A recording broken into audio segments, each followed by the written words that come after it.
Wheels and Wires, your channel for tech and travel, and today we're with Renee at Chula Vista Kia to talk about the EV6. That's right. Welcome to Chula Vista Kia, right here on 540 Auto Park Drive, Chula Vista, California. So tell me a little bit about the vehicle. This is a new concept form that's promoted by Kia Motors, and also with partnership with Hyundai and Genesis. What they're doing is a true electric vehicle range with a available all-wheel drive, All right, dual motor. Okay, so this is dual motor version. And now, when you say this is the first concept of this, I do know all electric because, of course, you previously had the Kia Niro, right? I did an actual review on that. And with that, that is a multi-platform. So you have just regular gas, you have hybrid, and then you have the all plug-in hybrid, and you have the all-electric. And this one is the only model. This is period electric. This is electric from the ground up. That's correct. This is one of Kia's first EGMPs. Okay, so that's the electric global modular platform. Yes, awesome. That's partnered up with Hyundai and Genesis, where they're striving right here with a new logo. Also, the new all-electric that's fun, fast, and real fast on charging.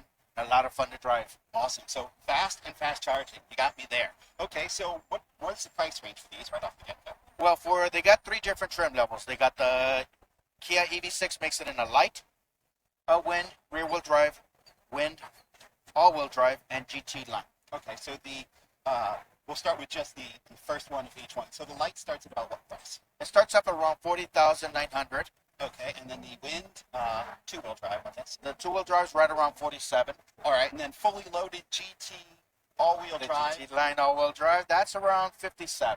Okay, so that's our range. Cool. And then miles, how far do these travel? Well, these could go all the way up to a 310 all-electric. Okay, 310 all-electric range. All right, and is that on all of them, or is that only on particular levels? That is on rear-wheel drive. Okay. Whether it's on the wind or the GT line. Okay, and then the light has a shorter range than those then? Yeah, that comes with the 232 all-electric. Why buy this Kia versus any of the competitors? Why would I buy this vehicle? Well, as you see in the growing market, Kia is one of the fastest companies that's on the rise. Okay. So they've been using a lot of high-quality materials and just keeping it at incredible prices. So when you look at it from the Telluride, the new Sorento hybrid, plug-in hybrid, the Kia Niro, the Stinger. These have been growing as the fastest segment around for the past 6 consecutive years. They've been one of the best in class of non-premium brands. Okay, great. Thank you very much. And definitely for me, the thing that stands out for this, why we want to buy it, is it's available. Because Yes. there's a lot of really awesome vehicles that are coming in the future, right? And they're in the future. And then you have a couple of competitors I can think of, like Tesla, for example. Even if somebody wanted that instead of this one, it's a 9-month wait, right? And Right. we're standing next to one, right? Yeah, we have there, and we have more coming in. So while we're speaking here, the great thing about it is you can also come and order one and choose the color and options you want. Awesome. All right, so let's start this up. So the way we do this is there a single start button that turns it on, and then we can rotate it into gear. This uses a shuffle kind of controller, so I'll go, actually I think I turned it off, and we can turn it to drive. And does the brake come off automatically, or do I have to press something? It automatically disengages. Okay, great. So let's go ahead and test her out. So I'm going to start off in the regular mode. I can already tell you that I like the acceleration curve on this better than I did the Niro. I can feel it's a lot crisper. I'm definitely enjoying it. I'm going to come here to do a loop. All right, let's check out the turning. All right, I'm going to take a curve here. Ready?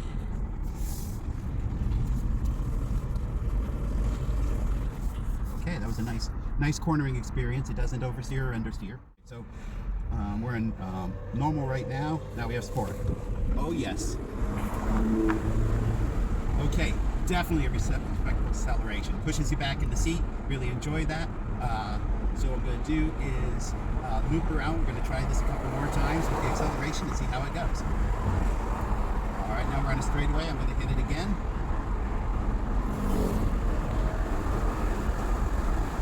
Definitely a good acceleration.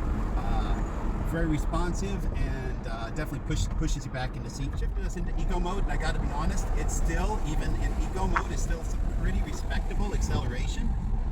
So that's really good. I know one of my complaints with the Nero was that when I put it in eco, anything other than the highest mode, it wasn't really giving me a lot. This one, even in eco mode, it's pretty nice acceleration. I gather that's part of the automatic, where my understanding is the vehicle actually runs on a single motor until you really put a high demand on it, and then it'll automatically shift over to two. Here we go in eco mode.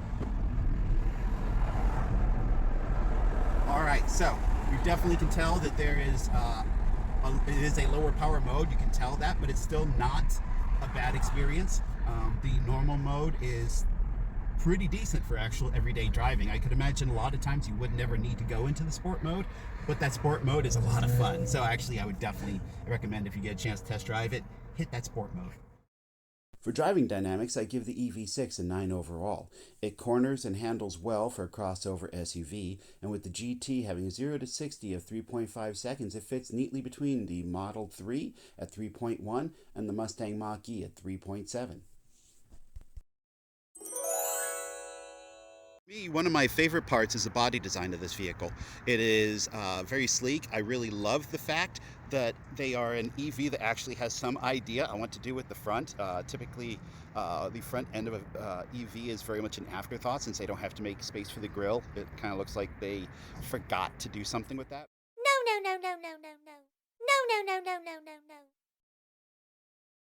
One of my favorite angles on this vehicle is the rear end. It's very sleek, minimalistic design. Really love this light bar, which carries around. Down the side, we have your mandatory reflector down here, cuts across, and then you have this line across the bottom. So it carries all the way through up to here. Also, this same line is also, while it looks like one continuous light normally, it also serves as your turn signal. Also, throughout this vehicle, there's a theme of this diamond pattern. So you have this here on both sides. You also have it on the tires it comes with, which is kind of interesting to have matching designs on the tires. Rear liftgate on this vehicle is automatic. You can either open it from a button inside the console, or you can use the key and it'll open it for you. Feature that's really worth mentioning is the electronic seat controls. You include the tilt, positioning, and the front and back and elevation. I think this may seem like a small thing to mention, but some electric vehicles, for example the i3, do away with this to save weight, to help with the mileage. So it's nice to actually have these features being reintroduced. All right, so the seating surfaces are a ventilated vinyl. It's a sturdy feeling material. Contrasted stitching. The steering wheel also vinyl material, nice and grippy. They have the sports grip design here. You also have this material. It's not fabric, but it very much feels and looks like fabric, and it's pretty nice touch on it. Makes it a little nicer design. You also have the storage bin below. A lot of electric vehicles, the i3 as an example, ends here and you get to take advantage of the pass-through here, but it is also kind of wasted space, right, and a wasted opportunity. So here you have a tub for larger items. You also have a lot of connections for chargers. You have a regular USB, USB-C. You also have another USB-C here, and a standard 12 volt if you need to plug in something that uses that kind of connector.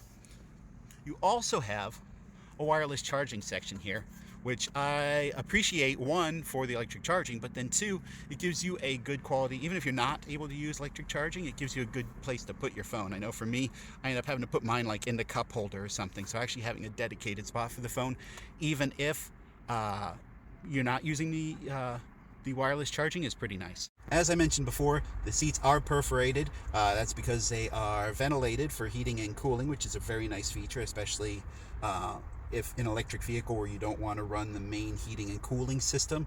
So this will help keep you warm if it's really cold out without killing the battery. This vehicle also comes with a 14-speaker Meridian sound system. Interesting thing, it has that same triangular pattern that you have on the outside of the vehicle, carries through to here.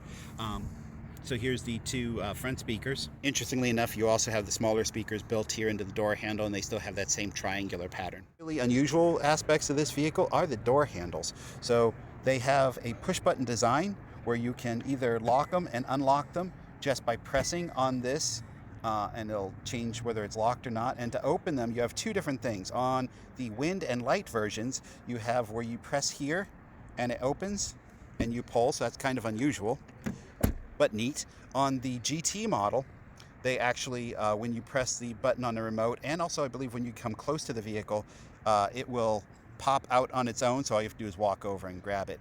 Honestly, the pop-out feature is not something I think I myself would particularly miss, because I'm a little concerned about the security aspect. I know it'll lock automatically when you get a certain distance from the vehicle, but a little concerned about this sending a sign, hey, I'm unlocked. So honestly, for me, I prefer this manual where you can do it yourself, because nobody can tell at this point whether you're locked or not. Another interesting feature is in the event that your battery's dead or something, you can actually still use a hard key that's built into the fob. I like the fact that when you're not using it, though, it's completely invisible. Another feature, while we're talking about the difference between this and the GT line, is on the remote for the GT line, you also have the ability to move the vehicle backward and forward using the fob. This is the wind line, so it doesn't have that feature, but if you wanted to pay extra for the GT line, you have that. An unusual thing in this vehicle is the headrest. It's got this sort of mushroom shape to it, kind of funky looking. Think I like it, not entirely sure. It is movable though, so you can lift it and adjust it, so it's fully adjustable. And as kind of an unusual look from the front, it doesn't look any different than any other headrest though, so it's kind of normal looking from that side. It's just sort of interesting looking from the side. Part of the reason for this is to allow for cords, or to still be able to hang things on here. And why cords are important is because there is also charging ports right here on either side for the people in the back seat. For internal appearance, I gave it an 8. They use good quality materials, but the black color palette is a little less than exciting. There are other color options available, but it requires you to move up to the GT line. The vehicle does better on the external appearance, as it combines minimalism with style. Overall, I give this a 9, combined with the 8 for interior appearance, and this gives you an 8.5 overall for this category. If you do need extra space, you can actually open the back and drop the seats. The seats have a neat feature that you actually have a lever right in here. You pull, and it drops the seats back. So you don't have to wrestle with them, especially if you're trying to get stuff in here.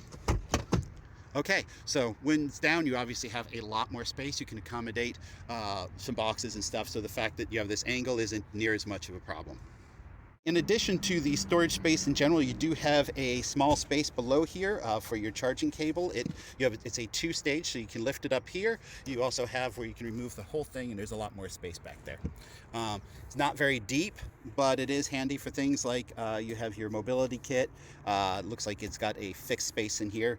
So if you have some small things, cables, stuff like that, you're able to put that down here. So one of the accessories that is in here is the generator kit. Now, they refer to that as generator kit. What we actually have is it's a power inverter. Now, the neat thing about this that separates it from just a regular power inverter you might just plug into the cigarette lighter in your car is this actually connects to the J1772 plug, and then you can open it and you have a outlet here. So what you can actually do, this is actually based on what's called VTG technology, or vehicle to grid.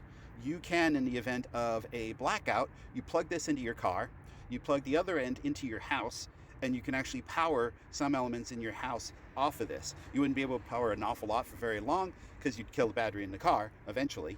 But it can give you a good amount of electricity for a good while. So it's pretty handy, and it is a neat thing that I particularly like the fact that they don't charge you extra to have this in the vehicle. All right, so if you're wondering exactly how much this could run in your house, it's approximately 18 hours of a normal network load, so refrigerator, a couple lights, and this can go up to 18 hours. You can also use this if you have someone with an electric vehicle that's stranded, that maybe they ran out of a charge.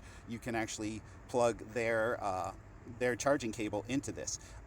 It absolutely will be able to do 115. It's actually adjustable and may even be able to go up to 220. So for a level 2 charger, you actually can vary the output voltage on that. You fold the rear seats back up by pulling this lever and lifting the seat. It actually has a 2-position setting. It has a more vertical setting, which is good if you're wanting to put boxes or something behind here. It allows for more space. You pull on a lever and push the seat back again, it moves back a little further to a regular reclined position, which is of course a lot more comfortable. As mentioned, you can open and close the lift gate from here. For the hood, there isn't a button. It is actually a traditional vehicle hood lever. So you pull that using a lever just like you would on any other like a gas style vehicle. So good news, bad news. The good news is, unlike the Nero that we evaluated, this does indeed have a frunk. Bad news is it's pretty small. Now, I have mixed feelings on this. On one side, we're all kind of spoiled by having a large frunk that we can open up and put a lot of stuff in. Can't put much in here. But on the other side, just like I said with the Nero, I'm not necessarily opposed to this because all of your components are pretty easy to get to. If you ever need to work on any of these, they're pretty convenient. For example, the battery is fairly easy to get to, not quite as easy as the Nero was, but a lot easier than the i3. The i3 actually has a vertical frunk right here, and you actually have to unbolt it and remove it in order to be able to get to the battery that sits back here. So this is a definite improvement on that. So the inside of the vehicle, it is 3 seats in the back, sits 3 people comfortably. Important notes is you also have a power inverter in here if you want to plug in a computer or something like that. If you get the Wind or GT line, it actually comes with a heat pump, so this will keep the heater from killing your battery quite as fast. If you do get the Light line, they don't have that feature, so that is not so great. For specs and features, I'm giving this an 8.5 overall. It has a ton of great stuff built into it. I did take off a little bit for the fact that it's only level 2 autonomous driving, with some of the competitors dabbling into level 3 and 4. It kind of leaves it behind a little bit. Of course, this may not be important to you, and at which point it should be just fine. Depending upon which line you get, there's some other features that you can also get. It's not on this line, it's only on the GT line, but with the GT line you get these rings like here. When you put the turn signal, it actually activates a camera so you can see what would effectively be your blind spot, which is really handy, and it would do the same thing on the left side if you'd used your other turn signal. That is only available on the GT line though, so don't get to see that on this one, but it is a kind of neat feature that I think this is probably the first vehicle I've ever seen that would have that feature. Important feature is that the display is all a display as opposed to gauges, which is neat because you can change a lot of the settings and shift stuff around.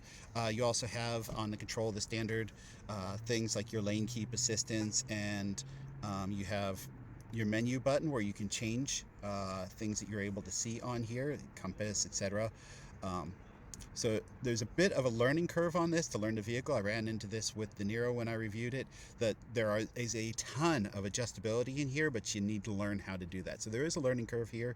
There is a bit to learn and how to do each of these things. The wonderful thing is after you do that, there's a lot of adjustability. For example, just like the Nero, you actually have these paddle shifter looking devices, and these are actually not for shifting, but you use those to control your regen up and down. Use the right one to lower your regen level, and use the left one to raise it. You also still have that what I nicknamed in my previous video the whammy bar function, where if you find yourself running up at a light a little quicker than you would like, you can hold it back and it will decelerate you even more quickly.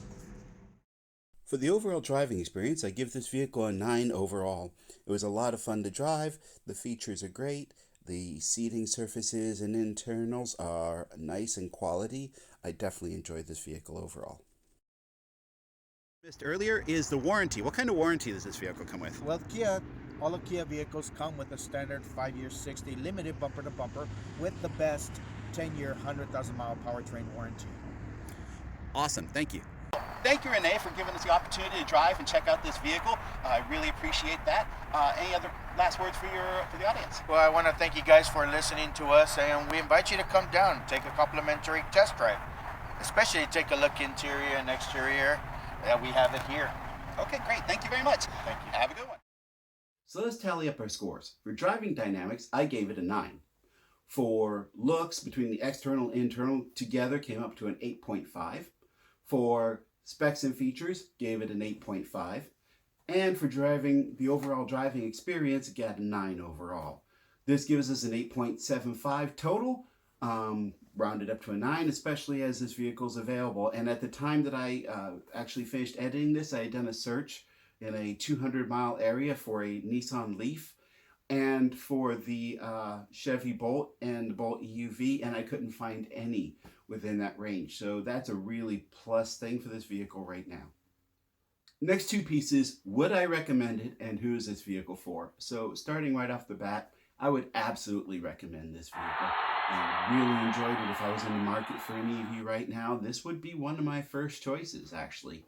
Now, who is it for? I'm giving this an E for everybody because pretty much everyone can enjoy this.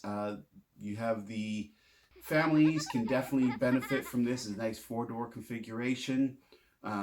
Decent amount of cargo space. If you're a single adult and you want to have a vehicle to have your friends pile into, this could work for that too. It's sleek and stylish enough to make it look nice heading to the club. Also, pretty much anyone else, older people or anything like that, this vehicle's comfortable to ride in, easy to get in and out of. So yeah, but the only people who really have a problem with this is the EV hesitant, because it does look a lot more like an EV. Those folks might want to go look at it at Nero instead.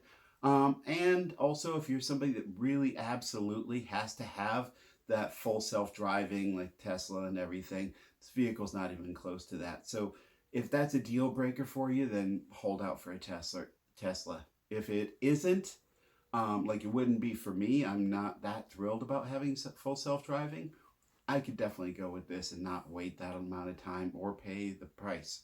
Thanks for watching. If you've watched this far, I thank you. Don't forget to click the subscribe button, the thumbs up, and please leave a comment on what you thought about this video. And my new subscriber shout out is for Vivian Philpotts. If you've subscribed since my last video and your name doesn't show up, chances are you have yourself as anonymous. So either you need to change yourself from that, or put down in the comments below, put your name in there and I'll make sure to give you a shout out. All right, till next time, see you later.